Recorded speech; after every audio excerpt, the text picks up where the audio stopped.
This is Special Chronicles, giving respect and a voice to people with special needs. I shudder thinking how the world can be so cruel. I lend my voice to those who can't. It's time we try, it's time we care, it's time we stand. It starts with a voice. Welcome to the Special Chronicles Podcast. My name is Daniel Smrokowski. I'm the founder and host of Special Chronicles, an athlete leader of Special Olympics Illinois, and a former Southern Tribal Global Messenger of Special Olympics. Our website is specialchronicles.com. To follow Special Chronicles on socials, subscribe to our newsletter, subscribe to us wherever you get your podcasts, find the show notes and all that on specialchronicles.com. This week on the Special Chronicles Podcast Series, we are recapping Turin 2025, the Special Olympics World Winter Games, and our guest is Jim Bluemond, a Special Olympics coach who coached with our Special Olympics USA team. Please put your virtual hands together as we welcome Jim on Special Chronicles. Welcome, Jim.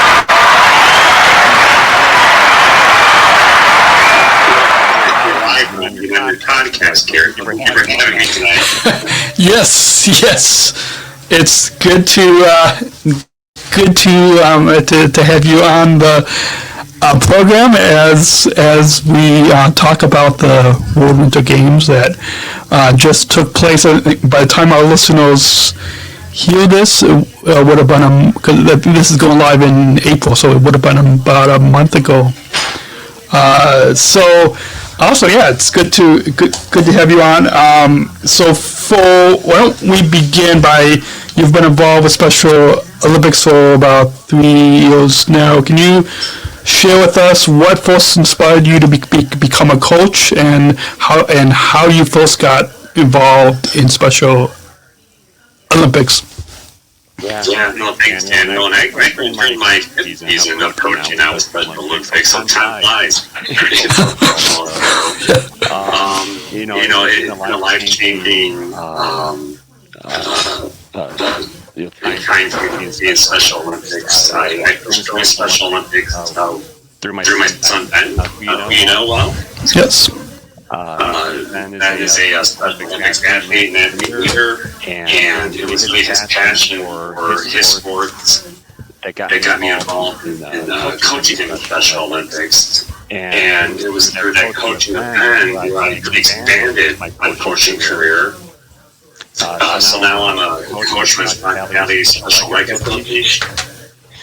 I coach both the Snowshoeing and track and field teams for Fox Valley. And like I said, I'm my season of track and field with them right now. Awesome. And also, it has been efforts in Special Olympics that not only got me involved, but our whole family involved as well. And I couldn't imagine at the time I joined that I would have this opportunity to coach at the world level, at the highest level for Special Olympics. And I'm glad to talk about the experience here because it was definitely a life-changing experience. Awesome. Yeah. We'll get into your experience on the program today. So speaking of your family's involvement, how has your family's involvement with Special Olympics shaped your own journey as a coach? Yeah. We don't do things halfway. So when we do Special Olympics, we jump in with both feet. Overall. So not only am I a coach for Special Olympics, but I'm involved in the leadership team. My daughter Emma is involved with me on that committee as well. And my wife Christine, she's out during the weekend with me coaching. She's helping her and the cat get tasks together and finding and whatever we need her to do. I'm on top of that, we're helping out with fundraisers, events, speeches, wherever we can help promote the program overall. Awesome. And you mentioned your son Ben, who I've known the past few years through a lot of our athlete leadership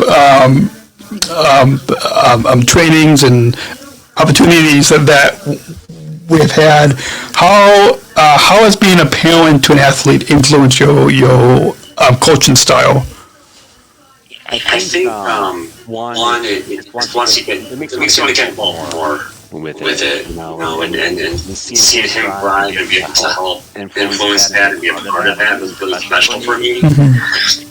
I think also being a parent of a special Olympic athlete would be a extra layer of empathy for not only the athlete but other parents as well. And I think I can talk to them and might be at a different level. Having an athlete as well in my family and having a coach. Awesome. And family is definitely a big part of this movement. Without our families' support and involvement in all competitions to the athlete leadership,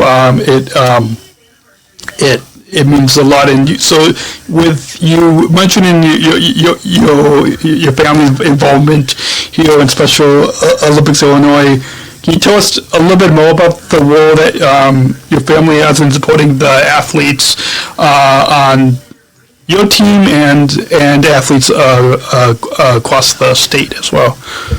Well, it's one of my parents. And part of the reason I understand leadership game for Special Olympics Illinois is that I'm so surprised at how many families don't know the opportunities that Special Olympics has.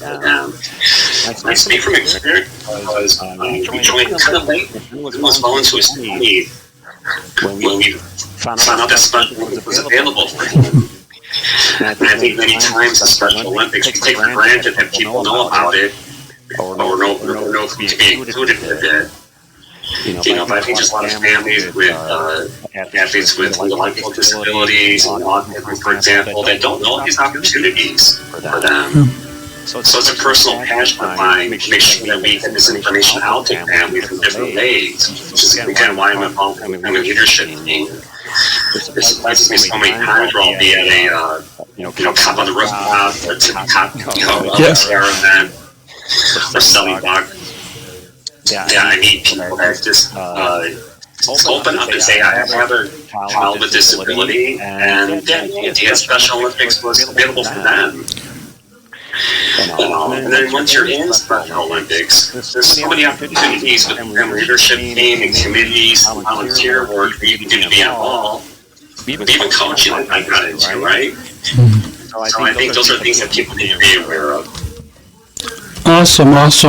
We're going to take a short break. When we come back, we'll get into coaching at the World Winter Games in Italy, and as the reason for having you on the program.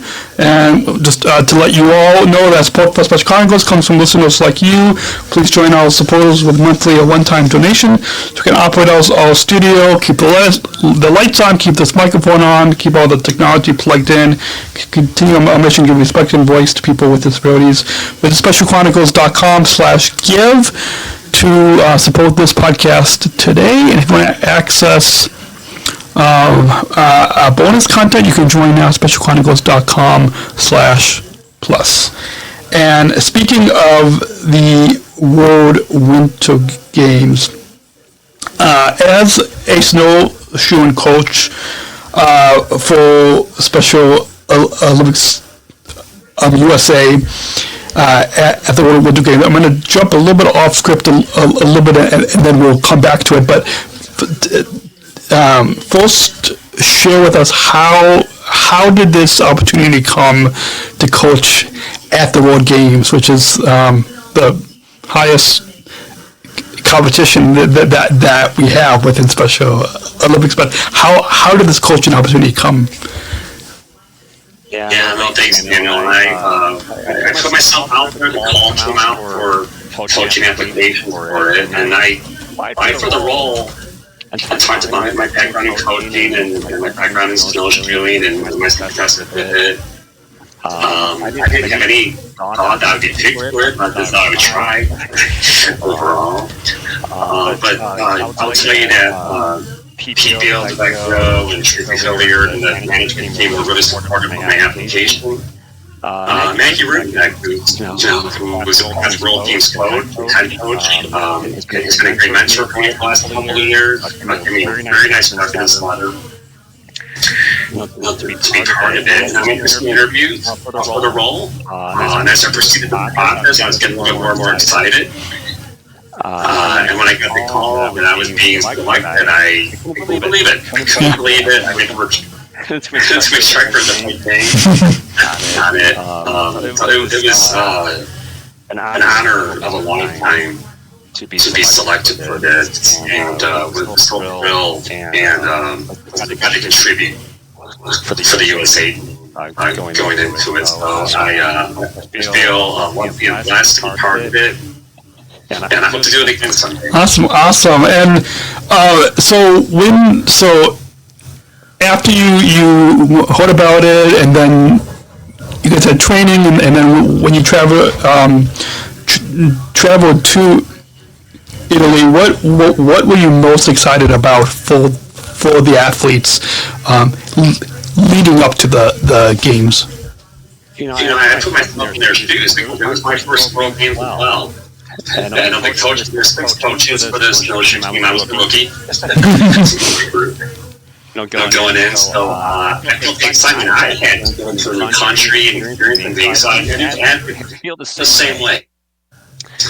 And I made it very clear as a goal for myself to make sure that the athlete would take a beat, take a breath, stand back, and really immerse themselves in the moments that they were having here.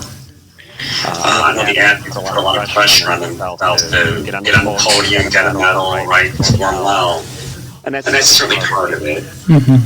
But a major part of it is the experience of meeting people from around the world, different cultures, different landscape, environments, food, experiences overall.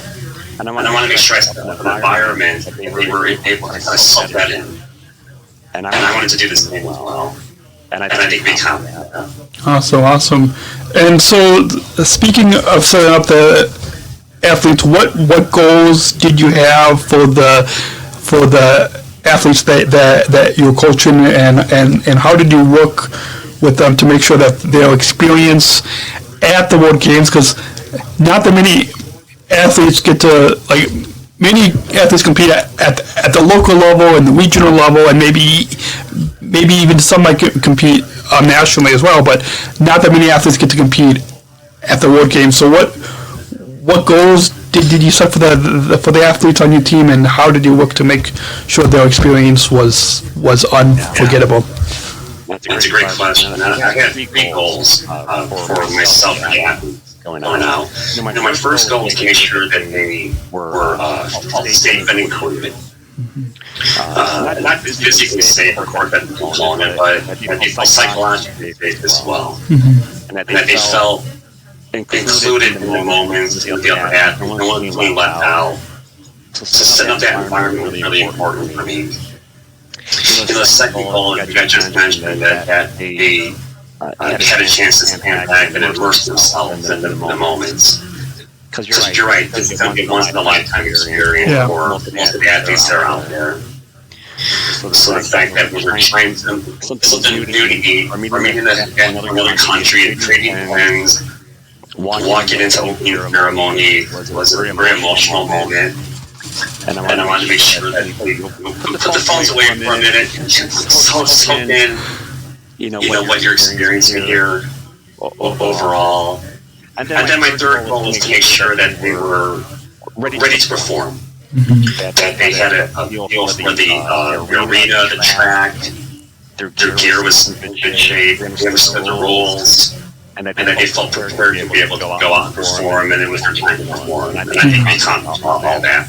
Awesome. And as you learned when you went over the Winter Games, the World Games is such a huge event. I think these games had over I don't have the exact number in front of me, but I think over 1,000 athletes from many 1,500 athletes. 1,500 from over 100 countries. Over 100 countries, which I've in my role as a Southern Tribal Global Messenger, I had the opportunity to go to the World Games in Berlin and in Abu Dhabi, so getting to kind of experience the games from that athlete leadership opportunity. So knowing just how huge of an event, Winter I think is a little small, but I'm sure it was still such a huge event. So how do you plan to, how did you balance the competitive aspect of the events that your team was competing with making sure that they had a safe and enjoyable experience? Great question. I thought the organizing committee did a good job partitioning the events overall. Mm-hmm. So your first few days, you're implementing the time chain, just being in the hotel together and everyone with a rhythm overall. But those were the days when we were touring, having some fun, using the metro out there and exploring on our own. Some trophy ceremonies. So those first few days were just really fun, right? And the time for us to kind of just enjoy the culture out there. And what's interesting is that we went from Turin to Special Italy, which is about 2 hours away from Turin, up in the mountains. Yeah. And then at that point, the ships kind of did the load. So I think it was partition well over the Africa. Okay, now I'm enjoying myself and being here. Now I'm up in the mountain, I'm on the track, in the snow, and now I'm getting ready to compete. So it made it easier for people to kind of get their minds in the right road. Awesome. And what do you think is the most important aspect of coaching at such a high level at the World Games, and how did you plan to deliver that to your athletes?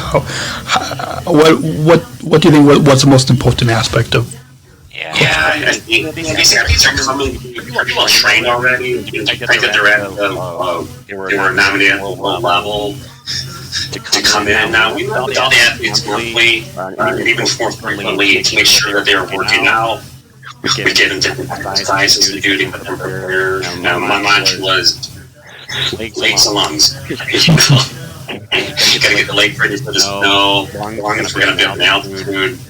So we made sure that they had workout plans a month leading up to it and all. But the other challenge in coaching at the Special Olympic level is that every athlete has a very specific need that they have. They all have different types of disabilities, different ways of dealing with different aspects of the threat, and how we continue to tune in what they need. Because you want to make them comfortable and take away any stress or anxiety they might have, so they can go out and be confident in how they're going to perform, right? Mm-hmm. Overall. So getting to know the athletes over the last year in different meetings, had a good idea of what they needed from me to support them overall. Now, it is different when you get out there, but these are 15, 16-hour days that you're doing, it's basically demanding. You're totally immersed within all levels of your life. Not just barking at them for an hour on the track. With meditation, meals, and all the little things that come up when they're roommates, and also it's a full-time job. But again, we had a great set of athletes, very kind to each other, very patient, which made it easier for us to work with. Awesome. I'm going to take one more break, and when we come back, we'll get into a little bit about the impact and the legacy of these games, as well as some final thoughts and some fun questions as we wrap up at the end. After this short break, let you all know that support for Special Chronicles comes from Energy Force Ambassador Program, the country's first energy and solar efficiency education program designed for and taught by people with disabilities. You can learn more at specialchronicles.com/ConMed. And support for Special Chronicles also comes from United Airlines Bridge Disability Business Resource Group, connecting people of all abilities. You can learn more on United's commitment to disability inclusion for employment and travel at specialchronicles.com/United. And just like with a lot of the world games, it's always impactful, and there's usually legacy that comes from when you get all the athletes. I think I saw a clip from the opening ceremony that I think it might have been Tim Shriver who might have said that you've come to the Special Olympics country, where everybody is included and accepted. So, kind of drawn upon that, what were your thoughts of at the opening ceremony and hearing Chairman Tim Shriver speak and other speakers? I think the new class of Southern Shriver Global Messengers were on stage as well. And so what was that experience like? Yeah, I tell you, the opening ceremonies was like the first time that I got really choked up. You're outside for hours in line, kind of making a way through. And then you walk in that into the stadium for the first time, and just all the people cheering. It was overwhelming. I reached that emotional during that. And then hearing Tim Shriver, just what a national representative he is for the Olympics, and the powerful speech he gave.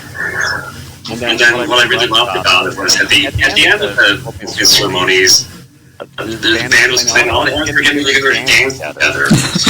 It was to see bands interacting with other countries. It seems like that's different. Yeah. They might speak different language, but they're facing the same challenges and having the same fun and looking for the same thing, no matter where you're from. Yeah. Awesome. That was really special. Awesome. Yeah. I'm sure that was, and my experience at some of the World Games, it had that same atmosphere as well. So how do you think that Special Olympics events like these World Winter Games impacted the athletes both on and off the field, both when they were competing in snowshoeing, both during the competition, but also how did you see that it impacted your athletes off the field? Yeah, I think one felt something bigger than maybe what they walked into overall that day. And what I really appreciated was that the athletes did in the competition, even they won gold or medal or didn't. Seeing them on the podium, pointing it out, they're just happy, proud, and their family happy, proud of them. And I think they all walked away with the forget. Feeling part of the global bigger than where they started. Yeah, awesome. And we've reflected now on these games. What do you hope, or what have you seen your athletes take away from this experience at the 2025 World Winter Games in Turin, both as athletes, but then also as individuals? I'm pre-recording this out of order, but I think I'm gonna be talking with Mary Malvin. Mallory. Yeah. I'm gonna be our listeners are going to hear a whole episode before they hear yours, but I'm pre-recording out of order. But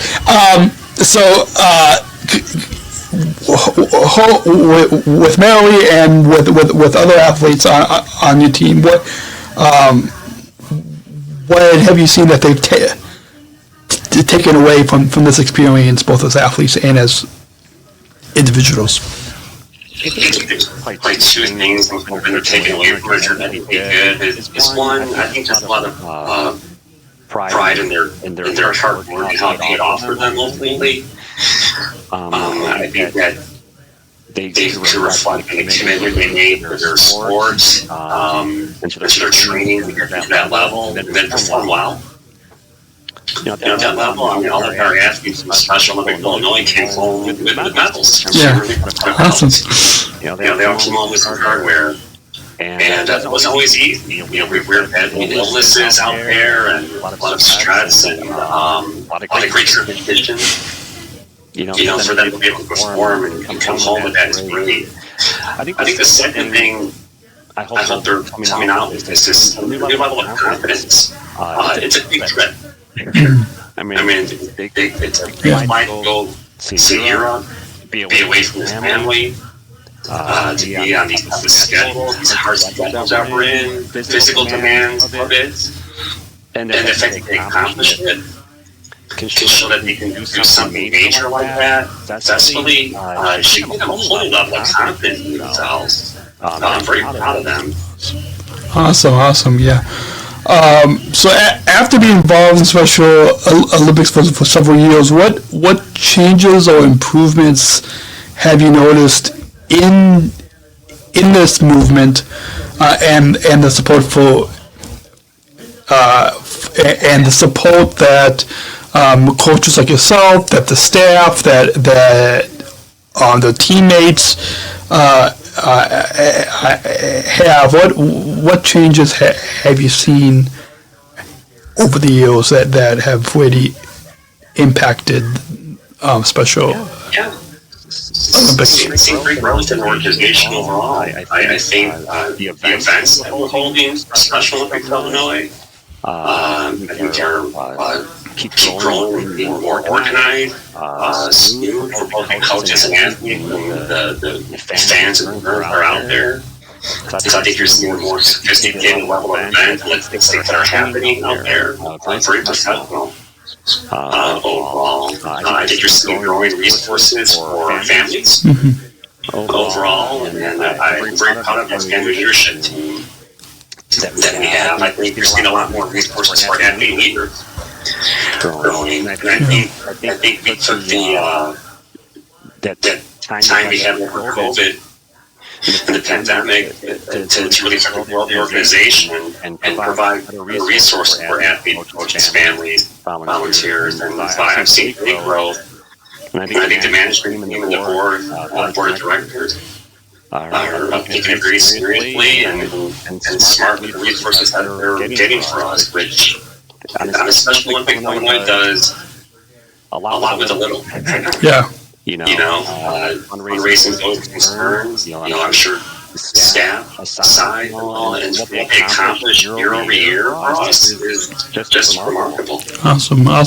You mentioned near the beginning of being on the family leadership team, and I'm sure that you've spoken with other parents and even other coaches. So if you were to kind of sum up a message, what message would that be that you, and I'm sure that there might be other parents or coaches that will be listening to this podcast as well. So what message do you have for other parents, for other coaches that are looking to get involved in Special Olympics, either at their local level or even if there's other parents or if there's coaches that want to get involved at the next World Games to coach at that level or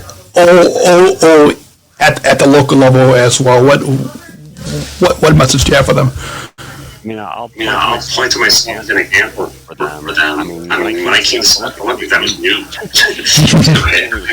to it, so you can't be afraid to put yourself out there. The organization is so receptive to volunteers, ideas. If you want to try new things, there's opportunities for that out there, and they really appreciate it. So again, for me to be at this level of coaching, going into my fifth year with it, never was to that 5 years when we joined. And for my son, he's either giving speeches, appearances, he's having the time of his life with it, and then opportunities open up for our whole family, for my daughter, for my wife. Happy birthday, Christine, by the way, it's my birthday. Awesome. So happy birthday to her. It changed the whole trajectory of our family here. You got to be willing to put yourself out there, ask, volunteer, commit, and things will happen. Awesome. I love that. And moving into more of a fun question, but we're going to bring it back to your experience of coaching at the World Winter Games and coaching Special Olympics, and kind of see if we can find a nice connection there. In reading your bio on Special Olympics USA, that you enjoy collecting Star Wars figures and that you have a passion for Star Wars. So how does your passion for Star Wars and we see that for those who are watching the video episode, if you just listen to the audio, go check out the video and we can see some of your Star Wars gear in the back. How does your passion for Star Wars tie into your role as a coach and as a parent? Oh, Daniel. Well, we're coming here and these are all collectible, not toys. Right here. You know what? You need hobbies. You need things to kind of ignite yourself and other things to do with your time. And I was at the original Star Wars when I was 8 years old in the theater. I fell in love with it since. And so I great. Having this collection of these collectibles, and like I said, you coaching's intense. You know your time's intense with work and things you're trying to accomplish and volunteer in. So you need like guilty pleasures and things to do. Awesome. To give a little bit of a break. That helps me. Awesome. And when you're not coaching or attending Special Olympics events, what are some of the ways that you spend time with your family? Is it related to Star Wars, or what are some of the other ways that you spend time with your family when you're not coaching? They're not into Star Wars as much as we do. With Ben, he loves to train. He can keep a lot of different ways. And then I also have a running group that helps coach with another coach. To keep me involved with the community overall.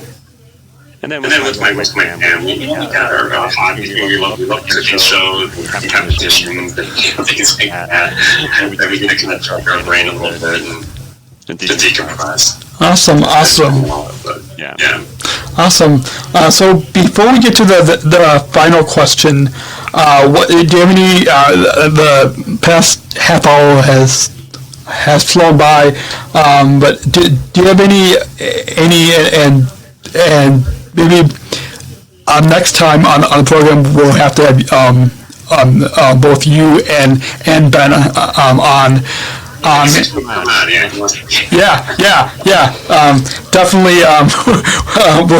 We'll have to have you both on. So, do you have any final thoughts on your overall time here on this program and kind of to sum up your experience of coaching at the World Winter Games?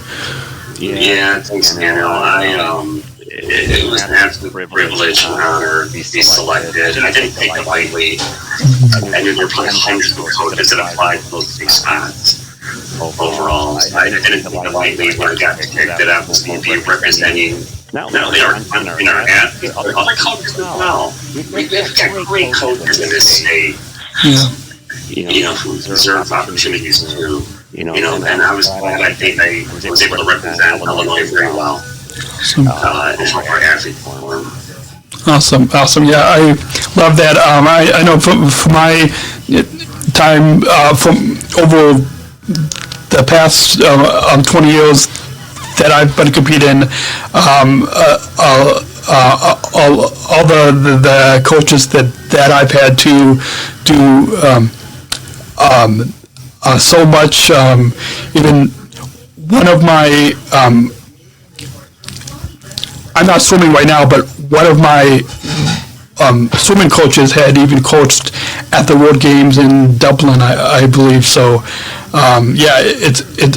it's really impactful that we have like yourself and many of the other coaches that are dedicated to helping us not only get medals, but improve in the sports, whether it's snowshoeing or track or basketball or any of the sports that yes, it's nice to get medals, but it's really, I think, more impactful that you guys as coaches are helping us to improve the sports, and that it's a lot more than just getting medals. Oh, you're right. And the coaching team I was with is the best I've ever worked with. I've learned so much. I'm a better coach now, being part of it. Awesome. Yeah, and I'm sure you're gonna continue to bring this experience at the local level as well. Before we really you get back to the rest of your evening, one final question, and we're going to go ahead and play the bumper that we have to introduce this final question. We're not just athletes. We are the ambassadors of an uprising. Peaceful protesters. In a rebellion against anyone who has a fear of difference. Difference. Our demands are equality, dignity, and the recognition of our shared humanity. We will not stop or accept anything less. Today, our world is more divided than ever. And coming together has never been more urgent. The revolution is inclusion. Find out more at jointherevolution.org. So we don't just want our listeners to listen to us, but we want our listeners to take action and to bring inclusion into their communities. And our listeners, I came back from the 2019 World Games in Abu Dhabi. I've been concluding with this final question that I think gets to the heart of what this podcast is about, and I think this final question will really help to help our listeners to bring inclusion, to bring the inclusion revolution into their own lives and into their own communities. So, what does inclusion mean to you? Yeah, so caring to special needs. Inclusion is so important for me. And inclusion to me means setting up an environment where everyone feels naturally included, whether it's in an event or a conversation or even just little interactions that doesn't feel forced to them or satisfied to them, that they feel just naturally part of it. And I try to treat all my athletes that way. The way I talk with them, joke with them, give directions. I'm very consistent among everybody. That way, so they feel included, part of the team, and how I'm interacting and set up that environment where we treat each other that way too. So that's really one of the major games for me. Awesome. Well, that's a perfect way to wrap up this episode. I got a few final plugs for all of you listening in. You can shop our merchandise store. Disabled Voices Matter merch. We have t-shirts, hoodies, coffee mugs. 60% of the profits will go back to support Special Chronicles. SpecialChronicles.com/shop. If you want to go and check out our merch store, tap that follow button. We have new episodes coming and actually all of April and May we have some new episodes all that will be recapping the World Winter Games, and so listen this month.